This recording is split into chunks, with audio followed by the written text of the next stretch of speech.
After a 12-year absence of new games and 2 highly successful remake collections from Activision, Crash Bandicoot 4 It's About Time is finally here, and man is it worth the wait. With mostly excellent level design, stunning visuals, and stellar animation and writing, Toys for Bob have not only managed to live up to the work done by the original Naughty Dog trilogy, but even surpass it in many different ways. Despite its flaws such as questionable base console performance and poorly designed additional characters, Crash is finally back in surprisingly one of the best 3D platformers in recent memory, and man, it's about damn time.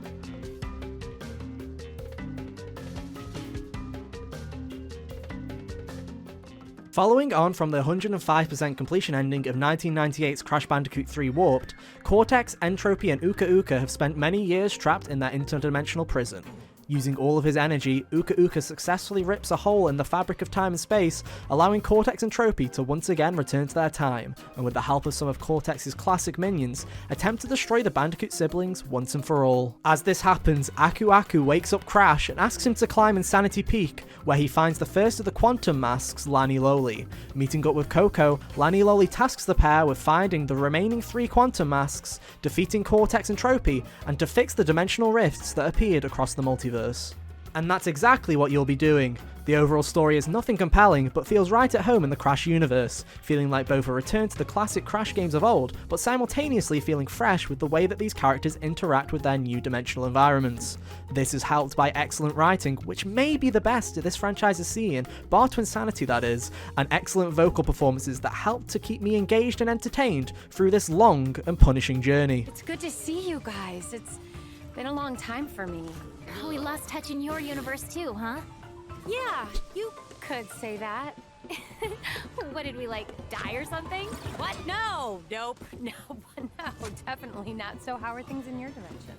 And what awaits you on this journey, you may ask? Well, surprisingly, the comparisons draw more to the first Crash Bandicoot game than the rest of the original trilogy.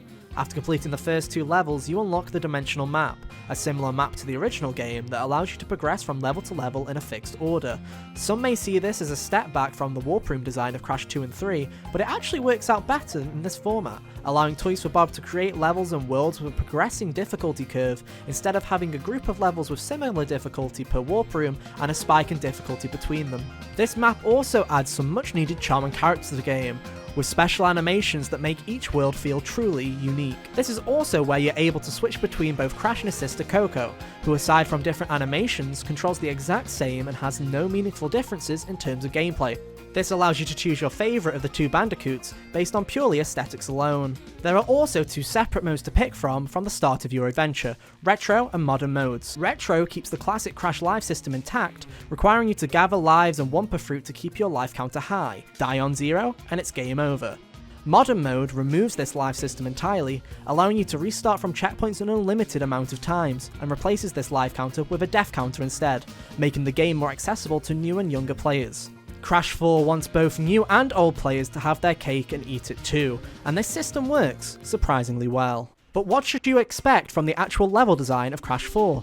Well, surprisingly, the answer is for the most part great designs rivaling the original trilogy.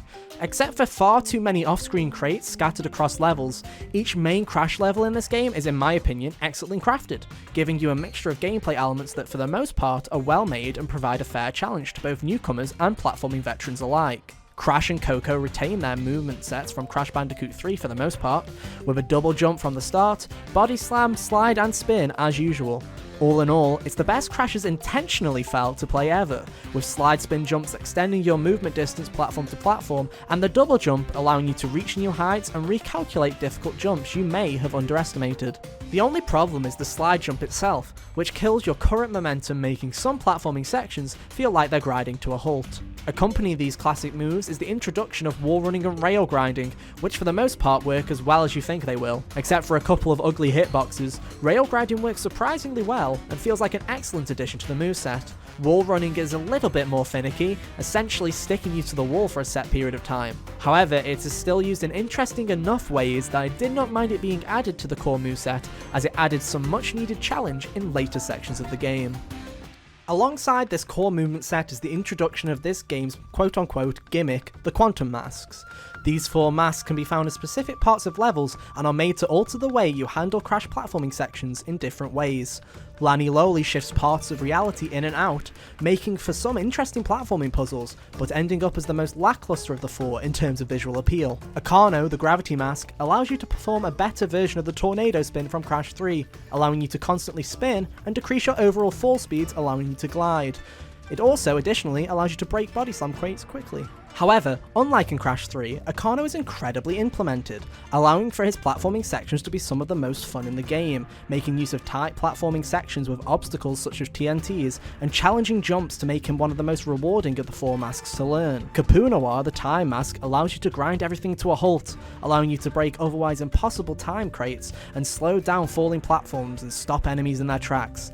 However, the joy of Kapunoa's mechanics soon begin to fade when you realise how linear her implementation is in her segments, making her my least favourite of the 4 masks personally. Finally, there's Ika Ika, the gravity shifting mask, that allows you to switch the direction of gravity at the press of a button. Ika Ika not only adds challenge due to his late addition to the game, but his movement is so well done that his sections are honestly some of the most well done parts of the game period. On the whole, all 4 masks are worthy additions to the gameplay in my opinion, and add a much needed sense of variety to your regular Crash Bandicoot platforming adventure. The masks aren't the only form of variety found within this game though. Bonus rounds return with a new spin, feeling more like difficult platforming challenges rather than a way to stock up on more boxes and extra Wumpa fruit. Variety has also been added by mixing several different types of gameplay into individual levels instead of focusing on one core concept per level. Gone are the individual vehicle levels of Crash 2 and 3, with gameplay sections such as the jetboard and the polar bear now being added to original full-fledged platforming levels, both increasing the variety within each level and removing the monotony of sole vehicle levels from prior entries in the franchise. No one gimmick is overused either, making 1 or in rare cases 2 appearances throughout the entire game, making it a joy when new ones are eventually introduced. As for your overall objective in each level, your task is really simple: reach the end of the level to move on to the next. But each level has an additional 6 gems to find within for the completionists out there. These are separated into 3 Wumpa gems, which require you to collect 40, 60 and 80% of the Wumpa fruit found within each level respectively. The box gem for breaking all crates within the level. There's also a death gem, requiring you to beat each level in 3 deaths or less. And finally, a hidden gem, which is found hiding somewhere within each level. These gems add plenty of replay value to levels, and the sheer number of them make you feel like you're constantly making progress, however small that progress may actually be. Gems collected can then be used to unlock a variety of skins for both Crash and Coco, which are all unique and give you a solid reason to go back and replay those levels, as you definitely won't find all of the gems on your first visit. This is then doubled when inverted mode is introduced, an additional mirror mode that adds a filter to the level and as a whole adds an extra set of collectibles for you to discover. And if that wasn't enough, there's an additional 4 colour gems that are hidden within some of the levels, which add on top of the 228 regular and 228 inverted gems. Time relics make their return as well, which feel like a fair challenge yet are not exactly to everyone's tastes, especially with platinum relics being required for full completion this time around, and an emphasis on using the triple spin, a fun but flawed movement technique unlocked at the end of the game. Also introduced are flashback tapes, this game's version of death routes from prior games that must be found in levels without dying and give you a challenging platforming section for you to complete, set during the testing of Crash in 1996. These provide fun challenges and hilarious dialogue, but for the most part, they just feel like they missed the mark, feeling more like trial and error platforming challenges rather than the challenging but fair level design of the base game. All of this is topped with the insanely perfect relics, which require you to break all crates in a level and make it to the end without dying. This may seem overwhelming to some, and for the most part, they're right, but add a decent and fair challenge to the most hardcore of Crash Bandicoot fans. And if you thought even that wasn't enough, on top of all of this, Toys for Bob also thought to add 3 additional playable characters to the game on top of Crash and Coco. These characters appear once or twice during the main story, and then have optional flashback levels in prior and subsequent areas to see their minor impacts on the overall story. The first is Torna, Crash's girlfriend from the first game, who has been revamped as an adventurer from another dimension. A character similar to Crash and Coco, but bulkier and carrying a grappling hook. Most of her sections are fun at first, but the lack of variety in her moveset will quickly start to bore you, making her feel like a tired addition. Dingo Dial, a villain from the third game, reappears as a restaurant owner with a leaf blower who's just trying to get home, and has an interesting set of platforming challenges and mechanics, making him feel like the best of the 3 characters that are implemented. Finally, there's Neo Cortex himself, who has a charge attack and a blaster capable of blockifying the enemies that stand in your way. Cortex, aside from 1 or 2 levels, is honestly the worst character implemented into the game, feeling constantly clunky with terrible level design, not backing up, which are theoretically good gameplay elements. Did I mention these characters also feature all of the collectibles mentioned prior and inverted versions of the levels on top of that? And if there's one area where the quality starts to drop, it's within these levels. There's honestly no substance to these characters, and the level designs are easily the worst in the game, making them feel like a late addition, which is a shame as the performances are fantastic and you can feel like there's potential within these characters that never truly shines. It's in this area alone where I feel like Toys for Bob and Beanox may have bitten off a little more than they could chew. There is an overabundance of content in Crash Bandicoot 4, making it extremely daunting to get 106% completion, but at least you can say that Toys for Bob really tried to make this game a decent price proposition. However, with the overabundance and repetitive nature to all of the collectibles, you may end up giving up due to the sheer amount of content. Now that's enough about the gameplay, let's talk about the game's overall presentation. Barf. If there's one thing that Toys for Bob nailed perfectly, it's the original art style and presentation of the game. I can say this for a fact that this is the best the Crash franchise has ever looked, with the new redesigns of the characters being some of the best in the series' history. With the personally awful design and visuals of the Insane trilogy, Toys for Bob took the lessons learnt from Spyro Reignited and completely redid the art style into something that's straight out of a Saturday morning cartoon. The animations are zany, the enemy designs are stellar, and the levels are brought to life superbly with bright and colourful environments. When Andy Gavin and Jason Rubin stated that they wanted the original game to look like a Looney Tunes cartoon, I assume Crash 4 is exactly what they were thinking of at the time. This is matched by a soundtrack created internally at Toys for Bob, and although it is not as memorable as some of the songs from the original trilogy or Twinsanity, it's still an excellent showcase of talent, and if you've enjoyed previous Crash soundtracks, you'll probably be impressed with some of the songs that are on offer. Whether it's offbeat sounding straight out of a Disneyland parade, to out for launch mixing sci-fi sounds with incredible riffs, the soundtrack is something you really should be paying attention to. The same goes for the sound design of the game in general. Enemy noises and sound effects are on par with the many Crash games of the past, and that part is satisfying as hell. And as mentioned throughout parts of this review, the voice acting for all of the characters is one of the game's shining qualities. It's honestly both the writing and performances of these characters that truly make this game come to life, and had me laughing hard throughout the majority of my 60-hour runtime. This is however let down by the game's overall performance on base consoles, which Toys for Bob really should have put more time into. On base consoles, the game is running at an uncapped frame rate, which feels awful to play due to game inputs being tied to the frames per second. It never reaches full 60, and many of the frame drops are so noticeable that it may make the game unplayable for some hardcore platforming fans. On the Pro, One X, PS5 and Series X, however, the tables are turned.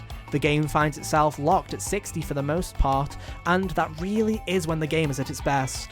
As someone who originally played this game on the base consoles, I personally do not feel like the frame rate should dissuade you if you're already interested in the game.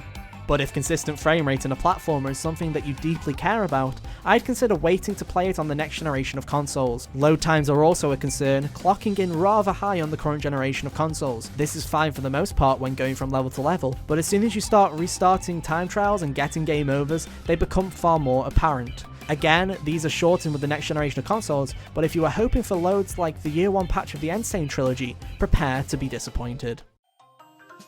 Crash 4 is the culmination of all the work that Activision, Vicarious Visions and Beanox put into bringing Crash back into the mainstream eye with Insane Trilogy and Nitro Fueled. Now with Crash 4, Toys for Bob have done what many would have seen as impossible. Not only create a new Crash Bandicoot game that rivals the original Naughty Dog trilogy, but surpasses it in many ways to become not only the best Crash Bandicoot platformer of all time in my personal opinion, but one of my favourite 3D platformers of the past decade. Despite questionable performance on both the base consoles and poor at times implementation of additional characters, Crash 4 manages to put that to the side and give you an amazing platformer that you really should not miss out on. It may not be my favourite entry in the franchise, but with a wonderful art style and a hilarious and well written narrative, plenty of collectibles, and an overwhelming amount of content that is a balanced mixture of fun yet challenging level designs, Crash 4 is not only recommended for Crash Bandicoot fans, but for fans of the genre in general.